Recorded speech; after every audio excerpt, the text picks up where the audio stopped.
Mondays, Tuesdays and Thursdays, and they are at this point still planning to air the Christmas episodes. It is a big programme for the BBC, so questions as to whether that will be pulled still remains. There is, of course, an ongoing investigation by the production company who makes MasterChef, Banijay UK. They are looking at his alleged conduct. And this all comes while Downing Street has somewhat lightly weighed into the issue as well, saying that if a programme were to be pulled, it's down to the BBC and down to the production company. And in terms of questions for the BBC and what they knew, the BBC has said it would be wrong to say that they didn't act on complaints when they arose. A source has said that there were interventions in both 2017 and 2018 and action was taken, and we understand those are the dates when the BBC was made aware of complaints that were brought to light about his alleged behaviour. So it is something that I think, unless we see a change perhaps in that TV schedule, there may still be questions this morning and perhaps for the coming days as well. Yeah, that was 6 years ago, of course, so we'll wait and see what happens with MasterChef. Meantime, let's take you to Brussels. Yes, good morning, good to see you. Today, as you know, and tomorrow, NATO foreign ministers will meet, and we have many urgent security issues to discuss. This afternoon, we will welcome His Majesty King Abdullah II of Jordan to our meeting. The King has been a guest at NATO many times, but this will be the first time he is participating in the meeting of NATO foreign ministers. Jordan is one of NATO's most important partners in the Middle East. We will open our NATO liaison office in Amman soon, and this is an important step in making our deep relationships in the region even stronger. I'm therefore grateful for King Abdullah's presence. We will discuss the ongoing conflict in the Middle East and its impact on Euro-Atlantic security. This evening we will have a working dinner of the NATO-Ukraine Council, for the first time with Ukrainian Foreign Minister Andriy Sybiha. The new EU High Representative, Kaja Kallas, will also join us, because NATO and the EU must work closely together in our support for Ukraine. Ukraine is entering another crucial winter, and Russia's aggression shows no sign of abating. Just the opposite. Putin is ramping up his rhetoric and reckless actions. He is using Ukraine as a testing ground for experimental missiles and is deploying North Korean soldiers in this illegal war. Putin is not interested in peace. He is pressing on, trying to take more territory, because he thinks he can break Ukraine's resolve and ours. But he is wrong. Ukraine has a right to defend itself, and we have a duty to help them. So we need to continue our steadfast support. In Washington, allies agreed a financial pledge of 40 billion euros of security assistance for this year, and we remain committed to this pledge. And I very much welcome recent announcements of more military aid by the US, Germany, Sweden, Estonia, Lithuania, Norway. This is great news. We are setting up our new NATO command in Wiesbaden to coordinate security assistance and training for Ukraine. This makes our support more steadfast and also sustainable. But we will all need to do more, especially now. The stronger our military support to Ukraine is now, the stronger their hand will be at the negotiating table. And the sooner we can end Russian aggression once and for all in Ukraine.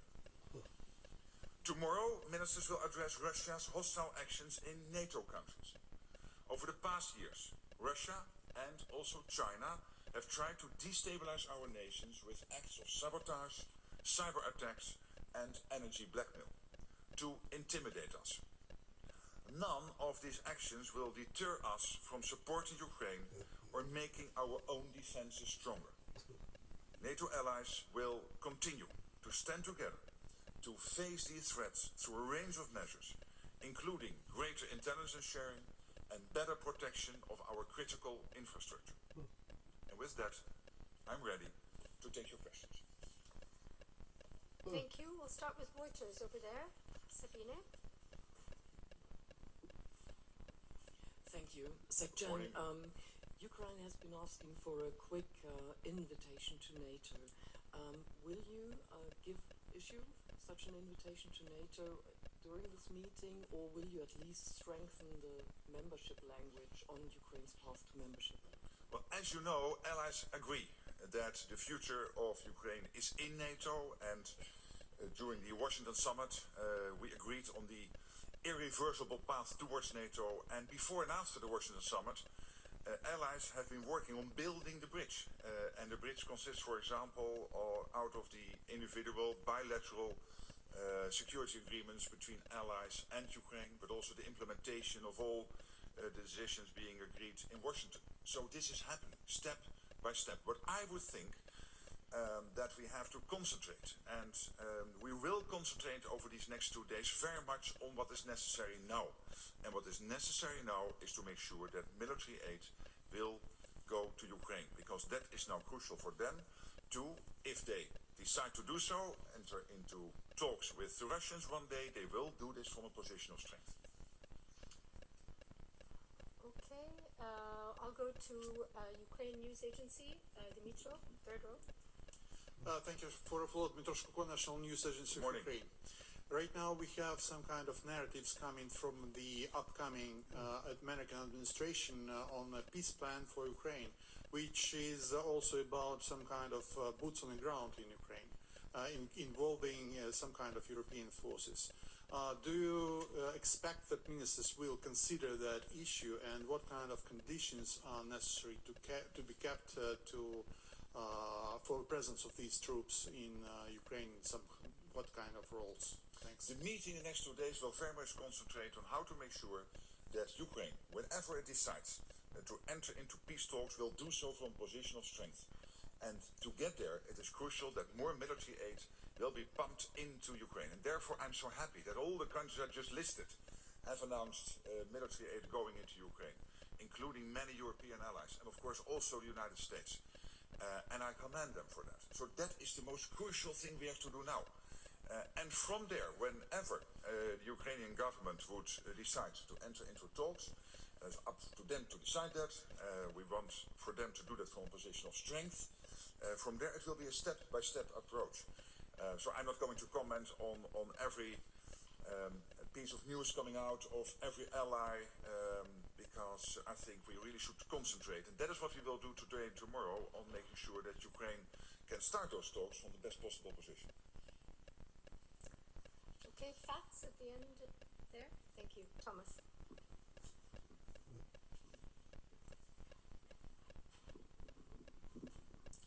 Thanks a lot. Thomas Kutschka, Frankfurt Allgemeine Zeitung. 2 questions, please. The first one, have you discussed such plans like patrolling a demilitarized zone, for instance, in the future when you spoke to President Trump in Mar-a-Lago? And the second question related to China. There have been reports about delivery of drones, military drones, to Russia, and their use on the battlefield. Have you seen conclusive evidence that such drones are actually used against Ukraine? Thank you.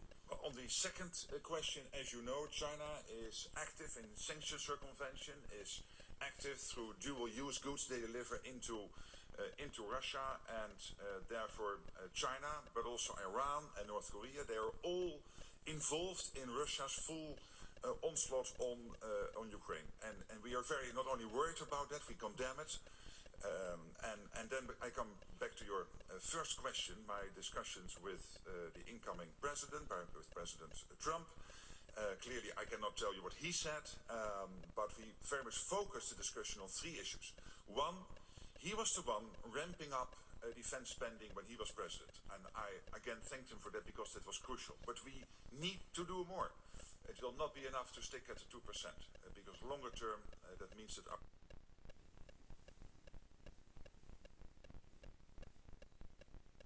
What's that? We only just noticed. I got it last year. No, not that. That. Looks like a nationwide card. Yeah, I thought you'd know that, Dad. Why them and not me? It just feels good to bank somewhere that's owned by its members, rather than someone like you. Missed me. Because we're owned by our members, we put members first. Nationwide, a good way to bank.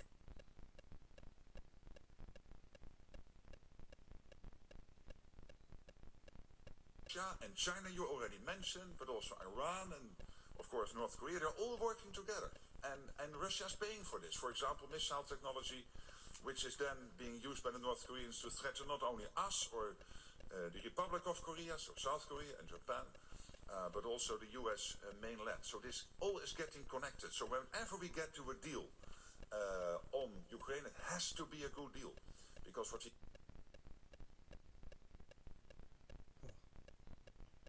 Yeah, whatever. Wasting the money. Power through to a bright day ahead. Boxed Home Battery Storage, sponsors of weather on GB News. Mark Dolan tonight is your weekend dose of news, debate and entertainment. This sounds like a wild conspiracy theory. Don't miss my big opinion. Mark meets at My Take at 10. Democracy is a funny old thing. And we don't do...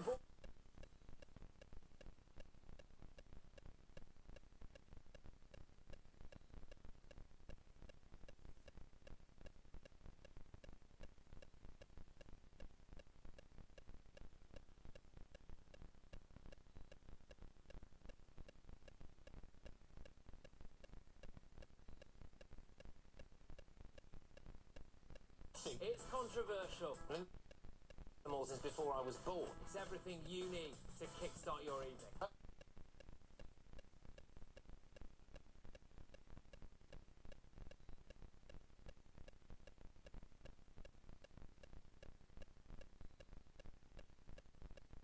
State of the Nation. Daily plunge into the stories shaping our country.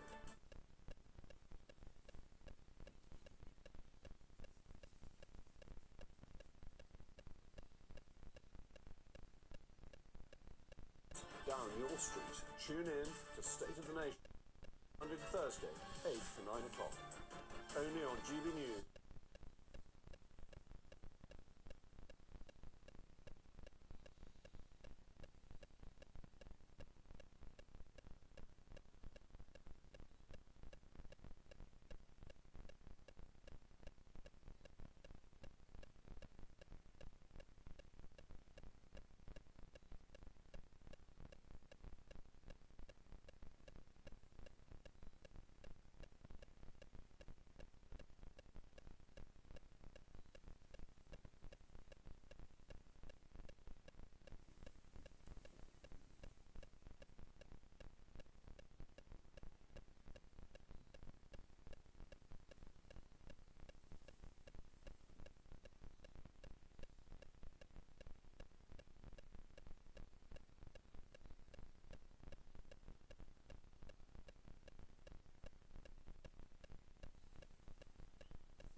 To analyze. The tests show the water contains high levels of feces in it. Yes, whether we like it or not, the sewage water from the villages north of the park are flowing into the Albufera. Some purification plants are not 100% working or are out of service. The sanitation network has also been affected. All that needs to be quickly repaired to avoid a far greater disaster. Repairs critically needed, but time-consuming. The floods hit more than 120 water treatment plants and destroyed many pipes. Paiporta, where 27,000 people live, was one of the worst hit towns. The drain network is clogged up with mud. How are you getting on with cleaning up the pipes? We've unblocked this one 15 times already. Are we close to unblocking everything? I'd say we've cleaned 30%. In this area, we've got more than half Spain's sewage cleaning lorries. This lorry and many others have no alternative but to discharge their muddy liquid full of feces into the river. Cleaning up the sewage network is going to take at least a year.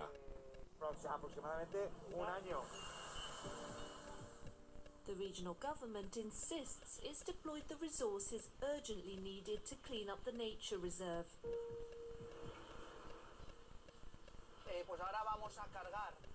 We are going to fill up my lorry with waste that an excavator will remove from the park's canal. So far, his team has removed 750 cubic meters of rubbish. Just 1% of the volume now polluting the Albufeira, according to one study. Take the rubbish bags marked plastic. There are just 18 local authority workers removing rubbish. Juan Jose is their supervisor. Lots of the cleaning machines are needed in the villages. The cleanup is taking a long time. But we're working as best we can with machinery, our workers and volunteers. The region has announced €100,000 to clean up Albufeira. Far too little, says this biologist, because the disaster has also hit many beaches in the nature reserve. It's as if there were a big fire, and we'd sent one fireman with a fire extinguisher, and we're saying, we've sent the firefighters. The resources deployed are completely insufficient. Jimenez has spent the last month examining the waste at Albufeira.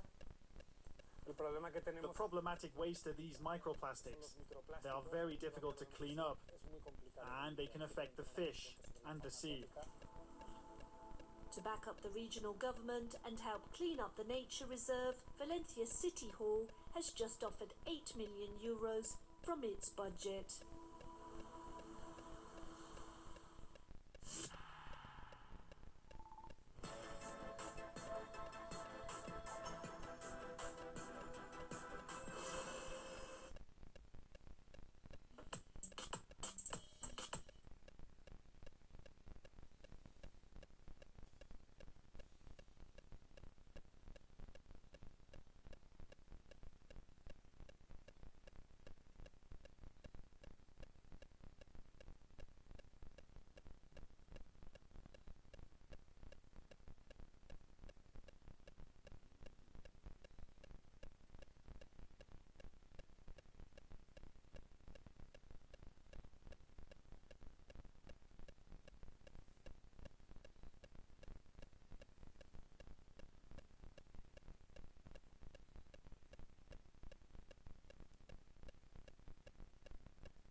als Bayern, wenn sie spielen in der Allianz, auch in Pokal, in Bundesliga, in Champions League. Sie sind immer Favorit, so für uns ist die größte Herausforderung und fast eine Finale, so es ist weiter zu gehen oder zu Hause, so wir gehen mit allen.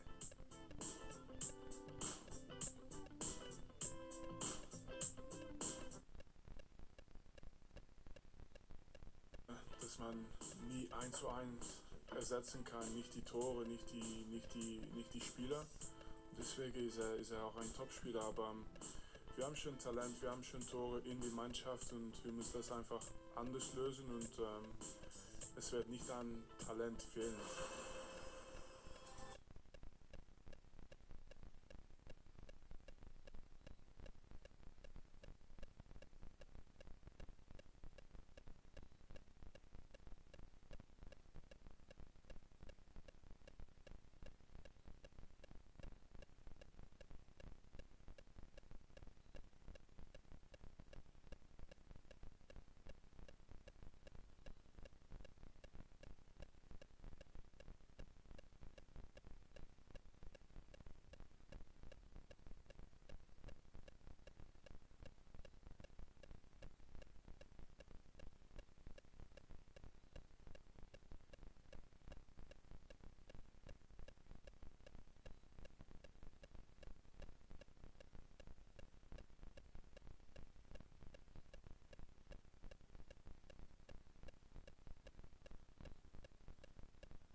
People racially pure according to their criteria. In 1935, the Third Reich, the cradle of National Socialism, launched a birth promotion campaign, the Lebensborn. Nazi maternity hospitals scattered across Europe oversaw more than 20,000 births, hand-picked newborns. In this case, it's noted rigorous build, Nordic type. 3 children born in this Lebensborn, but who did not correspond to these criteria, were euthanized. Used to serve the Aryan ideology, some women have had difficulty coming to terms with their role in this dark chapter. I clearly see my mother as a victim, and my grandmother especially. She was used for her womb. Watch The Nazi Master Race Babies, revisited on France 24.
begin tomorrow afternoon at 4 p.m. Paris time.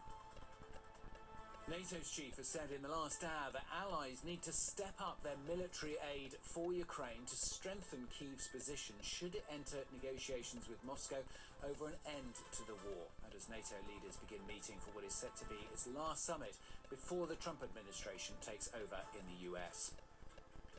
And Hezbollah and Israel trade fire across the border despite the fragile ceasefire in place. Israel admitting it struck dozens of targets as Hezbollah has also fired rockets. Israel just saying, in fact, it attacked a terrorist cell in Aqaba village in Bekaa province.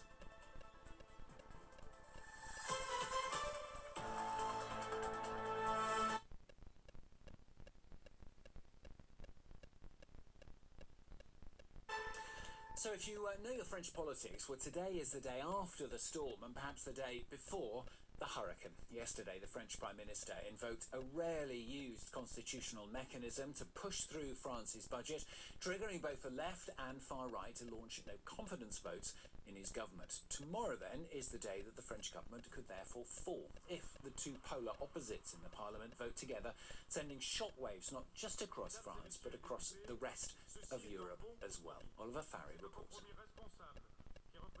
Can Michel Barnier still save his government? Over the next 48 hours, the French Prime Minister will need all the support he can get because his adversaries are circling. On the left, the parties of the New Popular Front went on the attack Monday as soon as they left the chamber. And we're certainly not waiting till tomorrow to table this motion. It's already done. 289 votes are needed to bring the government down. The New Popular Front has 192 seats, and if the far-right National Rally and its allies join them, that would make 332, meaning Barnier's days as Prime Minister would be numbered. Some in the government ranks are trying to call on the Socialist Party to vote no to the motion. It's not just the National Rally who are voting for this motion of censure, it's also the Socialist Party. It's a big party of government. It's given France two presidents. Will they be satisfied with leaving the country without a budget by adding their voices to an anti-Republican front? But some among the Socialists have rejected those overtures. Not once did Michel Barnier approach the left to negotiate. He even told us, my base does not wish to negotiate with you. So what did he do? He negotiated with Marine Le Pen. So do you think that's a sufficient reason to avoid a motion of censure? The answer is no, of course. The motion of censure could be put to a vote as early as Wednesday. If passed, Emmanuel Macron will have to decide whether to renominate Barnier or designate a new Prime Minister. On an official visit to Saudi Arabia, the President is trying to keep his distance from the brewing crisis back home and wants to leave it up to the Assembly to deal with. Whoever the next Prime Minister might be, they'll have to form a government with the existing Parliament, with no dissolution possible until next July.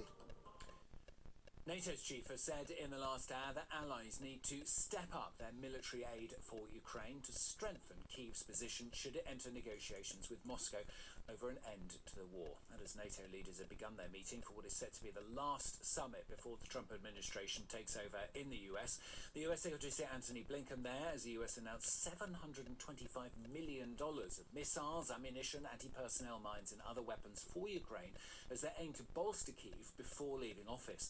The German Chancellor Olaf Scholz also announcing further equipment of €650 million to arrive this month. In the last hour I spoke to our correspondent Dave Keating in Brussels. This is a two-day summit of foreign ministers from NATO, and as you say, it most likely is the last time they will be meeting before Donald Trump takes over the U.S. presidency in January, and Ukraine is really number one on the list. We're expecting in about 20 minutes NATO Secretary General Mark Rutte to speak to the press, probably alongside Secretary Blinken, and the big stress here will be supporting Ukraine. We've already seen the Biden administration announce a whole bunch of new funding and also less restrictions on what type of weapons Ukraine can use. The Biden administration just ended their restriction on Ukraine launching ballistic missiles into Russia. What's happening here is essentially the Biden administration is stacking up support for Ukraine before January, before Trump takes office, because the expectation is Trump will force a ceasefire, force a peace treaty that is not favorable to Ukraine. And so the idea is to put Ukraine in the strongest position possible by the time those talks start, so that Ukraine has to give up as little as possible in terms of territory or other concessions. At the moment, however, Russia does seem to have the initiative here in terms of the battlefield. Russia is kind of